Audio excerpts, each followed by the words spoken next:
Olá, queridos, que bom voltar a estar com vocês no Oração e Ação, hoje dia 31 de março. E nós temos muita alegria de poder trazer a palavra de Deus em ação, em oração, para compartilhar com você. Você, meu irmão querido, minha irmã querida da Igreja Batista Freguesia e todos os amigos que também têm assistido essa oração e ação. Muito bom. Eu quero avisar a você que essa semana eu vou fazer uma série de 3 estudos sobre os nossos 3 maiores mecanismos de interação de comunicação. Nós vamos falar sobre falar, ouvir e ver. Hoje nós vamos falar sobre falar. Eu quero agradecer as pessoas que têm sempre visto, têm opinado, o Silvio, que sempre está assistindo, que também foi motivador dessa série. Quero lembrar da Isabelle, do Kleber, do Milton, da Carla, do Ivan, da Magali, do Adaide, da Leda, Denise, Nesita, a família Hallock lá nos Estados Unidos, a Manuela, o Daniel, o Lucas e tantas pessoas mais. Que bom poder contar com vocês. Certamente eu não lembrei de todos os nomes, são dezenas, mas eu estou falando a você, lembrando destes. Quero ainda lembrar algo sobre a nossa série dessa semana. Nós vamos estar com oração e ação terça, quarta, quinta e sexta, às 19h30. No domingo, pela manhã, não mais às 10 horas, mas a partir desse domingo estaremos transmitindo o nosso culto às 10h30 da manhã. E à noite, às 19h30, a nossa programação em família. Sexta-feira é dia do Oração e Ação Kids. Nós vamos ter não só a explanação da Palavra de Deus, mas nós vamos ter sempre um amiguinho que vem falar com as crianças, um boneco de ventríloco, boneco de fantoche, alguém que desenha, sempre uma atração para as crianças. Mas vamos começar, antes de trazer a palavra, vamos orar? Senhor Deus, nós estamos todos juntos aqui, embora separados fisicamente, geograficamente, nós estamos juntos na Tua presença, Pai. Muito obrigado pelo Teu amor por nós. Muito obrigado pela vida de cada um desses que está nos assistindo. Eu quero suplicar as Tuas bênçãos sobre essas casas, sobre essas famílias. Senhor, livra-nos de todo o mal, Senhor, eu te suplico. Preserva-nos, Senhor, que nós possamos ser inspirados em inspiração nesse tempo difícil, Senhor, mas nós confiamos em Ti, nós contamos contigo, cremos na Tua providência, cremos no Teu amor e na Tua graça. Agora, Senhor, suplico que o Senhor me unja com Teu Santo Espírito para trazer uma palavra vinda de Ti, Pai. Em nome de Jesus. Amém. Como eu disse a vocês, essa semana nós vamos estar falando sobre esses mecanismos que Deus nos deu para que nós nos comuniquemos, para interagir. Esses 3 principais: falar, ouvir e ver. E eu quero hoje conversar com vocês sobre falar. Que fantástica importância tem aquilo que nós falamos. Como nós falamos, quando nós falamos, como a nossa palavra é importante, seja para pacificar, seja para trazer conflito, seja para confortar e construir, seja para destruir. Nossa palavra é importante. Interessante que quando as crianças nascem, elas são bebezinhas, elas vão começando naqueles momentos de andar, engatinhar, andar, logo há aquela curiosidade. Qual foi a primeira palavra que ele falou? A primeira palavra, como é marcante. E quando nós avançamos na idade, chegamos no fim da nossa vida, as pessoas querem saber qual foi a última palavra que ele falou. Tal importância tem a palavra na nossa vida, que nós marcamos nossa vida pela primeira e pela última palavra. Eu quero primeiro falar com vocês sobre o poder desta palavra que todos nós emitimos, que todos nós de alguma forma dominamos. Eu quero convidar você a abrir a sua Bíblia. Abra a sua Bíblia no livro de Tiago, no capítulo 3, ou abra aí no seu smartphone, Tiago 3, e eu quero ler com vocês Tiago 3, dos versículos 4 ao 10.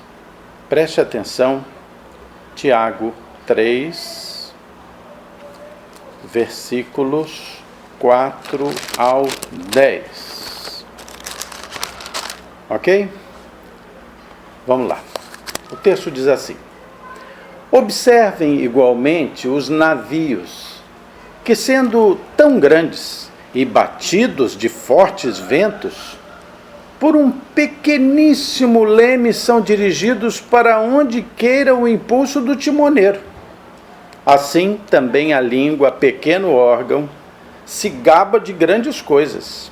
Vede como uma fagulha põe em chamas uma floresta enorme.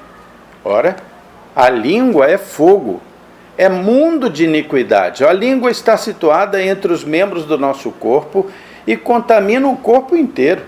E não só põe em chamas toda a carreira da existência humana, como também é posta ela mesma em chamas pelo inferno. Pois toda espécie de feras, de aves, de répteis, de seres marinhos se doma e tem sido domada pelos homens. Mas a língua, porém, nenhum dos homens é capaz de domar. É um mal incontido, carregado de veneno mortífero. Com ela, bendizemos ao Senhor e nosso Pai, e também com ela amaldiçoamos os homens, feitos à semelhança de Deus. De uma só boca procede bênção e maldição, meus irmãos.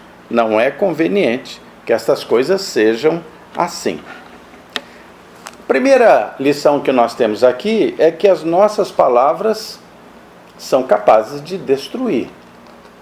Aquilo que nós falamos, como nós falamos, quando nós falamos, a quem nós falamos, isso é capaz de destruir pessoas, destruir reputações, destruir relacionamentos.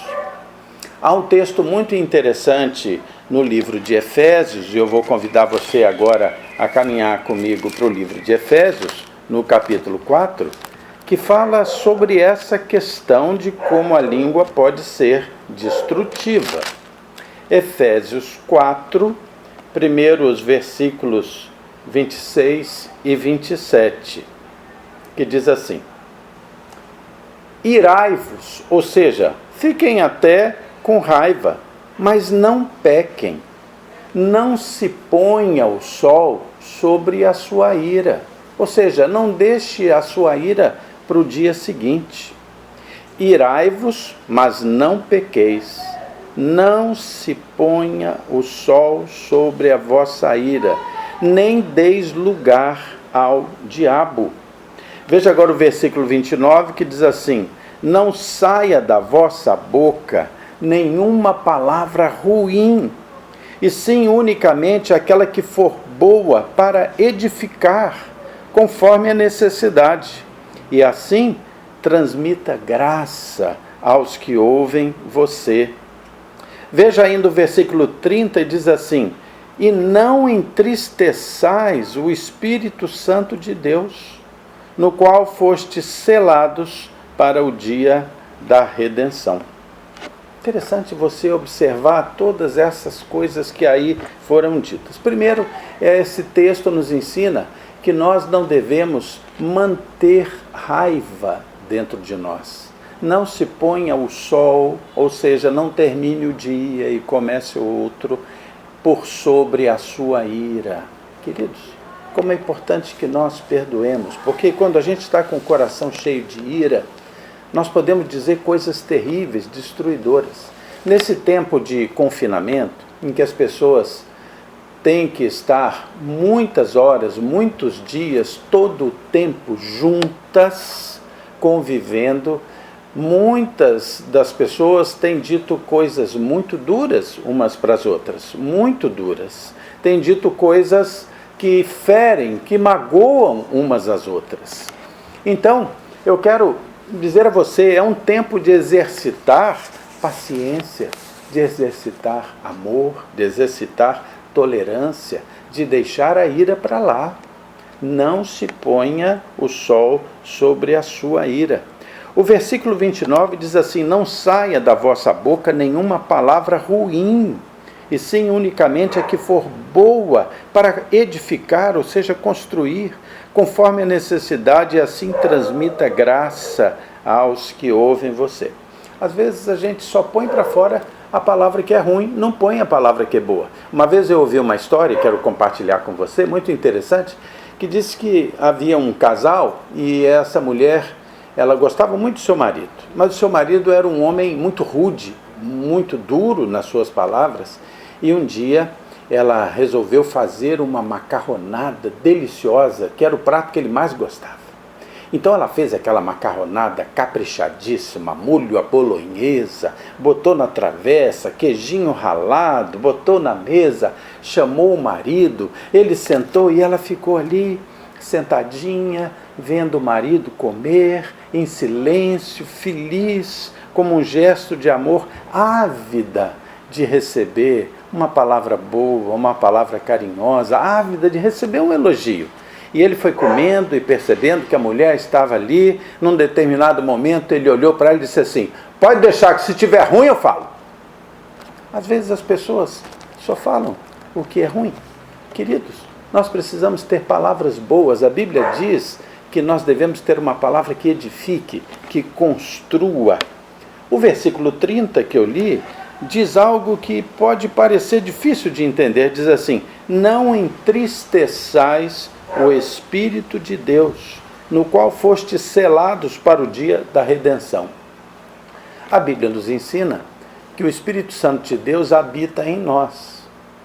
Quando nós estamos cheios de palavras agressivas, de palavras ruins, de palavras duras, de palavras que trazem mal-estar, a Bíblia diz que o Espírito Santo de Deus, que habita em nós, e a Bíblia diz que ele testifica com o nosso espírito, há um relacionamento entre o Espírito de Deus e o nosso em nós, que ele fica triste em nós. Você já pensou nisso? A sua maneira de tratar as pessoas pode ou não entristecer, pode alegrar também, se você tratá-las com amor, mas pode entristecer o Espírito Santo de Deus. Mas há uma outra questão que nós precisamos considerar com relação às nossas palavras. Se nós podemos ter palavras que destroem, nós também podemos ter palavras que constroem, que restauram. Olha que coisa maravilhosa! Você tem aí dentro de você palavras que podem restaurar as pessoas à sua volta, podem encorajá-las, podem animá-las. Outro texto muito interessante, eu quero compartilhar com você, sobre essa questão da palavra, está no livro de Provérbios. 2 textos, para que nós caminhemos para o final. Provérbios 12, 25. Diz o seguinte, preste atenção. A ansiedade no coração de alguém o deixa abatido, mas uma boa palavra o alegra.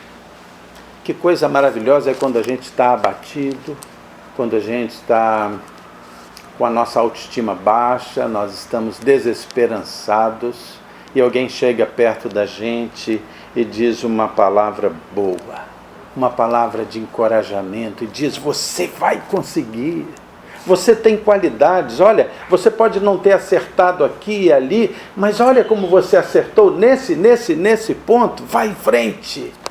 Queridos, isso alegra o nosso coração, isso nos enche de esperança. Provérbios ainda tem um outro versículo, entre muitos, que eu queria dizer para você, que está em Provérbios 16, 24, que diz assim: palavras agradáveis são como um favo de mel, são doces para a alma e são remédio para o corpo. As palavras boas são como um remédio para o corpo. E não só para o corpo, mas também para o psique, para o ânimo, para todas as áreas da nossa vida. As palavras podem ser aquelas que edificam. A Bíblia diz que as palavras edificam, constroem. Eu quero contar uma última história para vocês um fato que aconteceu com uma pessoa que se relaciona com a minha família, se relacionava, porque ela já faleceu. Eu vou contar para vocês. Não é segredo, essa história é pública. Eu tinha um bom amigo, eu gostava muito dele, embora ele fosse muito mais velho do que eu. O nome dele era Francisco Gonçalves, Seu Gonçalves. Seu Gonçalves era um homem admirável, um homem com uma capacidade de se reinventar maravilhosa. Uma vez ele me contou que quando ele era criança, bem criança, ele morava na roça, no interior de São Paulo. E morava no campo mesmo. Seu pai era um espanhol, iletrado, um homem muito rude, que vivia da plantação no campo. E esse homem, num determinado momento, não teve o resultado da sua plantação. A plantação secou, houve uma questão de temperatura, de chuva, secou tudo. E naquele ano ele não colheu. Aquele homem rude, desesperado, resolveu matar os seus filhos, matar a sua esposa e depois se matar. Ele estava resolvido, se preparando para isso, quando alguém bateu na porta da sua casinha no interior. Bateu na porta, ele abriu, e ali estava um grupo de pessoas originários da colônia Leta, que estava no Brasil, e eles vieram ali na sua casa espontaneamente, certamente levados por Deus, porque eles queriam compartilhar o Evangelho com ele. Eles compartilharam o Evangelho de Jesus Cristo. Ele desistiu da sua intenção de matar toda a sua família, e esse senhor, que era criança, senhor Gonçalves, ele foi conhecendo Jesus, o Evangelho, ele recebeu Jesus no seu coração e ele se converteu. Muito bem. Alguém na igreja que ele passou a frequentar viu a sua situação, viu que ele não tinha acesso à cultura de forma alguma, e uma pessoa da igreja com posses pagou a sua vinda para o Rio de Janeiro para estudar no Colégio Batista, na Tijuca. Até hoje está lá no Colégio Batista funcionando. Muito bem, mas ele chegou completamente despreparado. Ele chegou despreparado, não tinha quase que estudo nenhum, começou com muita dificuldade. E o seu Gonçalves me disse que ele tinha um problema seríssimo de autoestima, ele não cria nele, ele não via nele valor algum. E quando ele começou a estudar, suas notas foram terríveis. Havia entre os seus professores também um professor de desenho, e viu aquela nota tão ruim do seu Gonçalves, que na época era criança. E ele começou a ajudar aquele homem a estudar, a aprender desenho. Na mesma sala do seu Gonçalves havia um outro aluno muito bem preparado, que logo na primeira prova tirou 10. Gonçalves tirou uma nota lá embaixo. E o ano foi passando e eles foram estudando, e na próxima o Gonçalves já conseguiu tirar um 5. E aquele outro rapaz tirou 10 novamente. E na outra prova Gonçalves tirou 7. E aí foi caminhando, o outro tirou 10. Quando chegou no fim do ano, tanto o melhor aluno da turma, quanto o pior aluno da turma, que era o seu Gonçalves, os dois tiraram 10. Muito bem. Aquele professor de desenho chamou todos os alunos para fazer uma premiação. E quando foi dar o primeiro prêmio para o melhor aluno, chamou aquele que tinha tirado 10 todo ano, deu a ele o prêmio de primeiro lugar, e aí chamou o seu Gonçalves e disse: você também é primeiro lugar, mas você é primeiro lugar com louvor, porque você lutou, veio de baixo, estudou, se esforçou e conseguiu chegar onde parecia que você nunca iria chegar. Parabéns. Seu Gonçalves depois me disse que aquela palavra daquele professor mudou a sua vida, mudou a sua concepção de si próprio e das oportunidades que ele poderia aspirar na sua vida. Uma palavra mudou toda a sua vida. Queridos, eu quero convidar vocês nessa semana a que vocês escolham 3 pessoas para quem você vai ligar para dizer palavras boas, palavras de encorajamento, porque essa capacidade de falar que você tem, que nenhum outro componente do reino animal tem, só você, homem e mulher. Você vai usar essa palavra, está desafiado a usar essa palavra para abençoar, para encorajar. Fale palavras de encorajamento. Falar é uma dádiva de Deus. Fale bem, fale com as pessoas e fale também com Deus. Ore a Deus. Use a sua capacidade de falar para orar a Deus. Em falar nisso, agora é o nosso tempo de oração.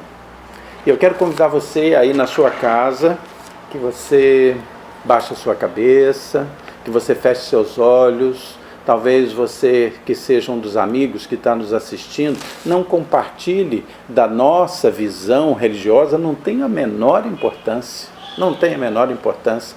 Sua religião é respeitada aqui, mas você crê em Deus. Vamos falar juntos com Deus agora, todos nós. Feche seus olhos, baixe sua cabeça. Meu Deus querido, nós estamos na Tua presença e nós queremos inicialmente pedir perdão pelas nossas falhas, pelos nossos pecados. Nós temos tantas deficiências, Pai.